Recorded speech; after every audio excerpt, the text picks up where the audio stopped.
వారసులకి ఏం కావాలో తండ్రి తెలుసుకుంటాడు, వాటిని పూర్తి చేయడానికి ప్రయత్నిస్తూ ఉంటాడు. మరోవైపు సంతానం తమ తల్లిదండ్రులు గర్వపడేలా చేయటం కోసం ప్రయత్నిస్తూ ఉంటారు.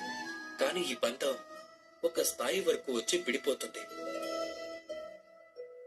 అప్పుడు ఆ సంతానం తమ సొంత నిర్ణయాలతో జీవిత భాగస్వామిని ఎన్నుకుంటారు. ఎందుకు? కారణం ఏమిటంటే అవగాహన లోపం. వారసుల వివాహ విషయానికి వచ్చేసరికి తల్లిదండ్రులు అనుకుంటారు తమ పిల్లలని అడగాల్సింది ఏముందని, వాళ్ళకి అనుచితం జరిగేలా మేము ఆలోచించలేవా అని. కానీ పిల్లలు అనుకుంటారు వాళ్ళ భవిష్యత్తుని ఎన్నుకోవటం తమ అధికారం అని. ఒకరి నిర్ణయాలు ఒకరిని బాధించినా ఎవరు ఎవరితో పంచుకోరు.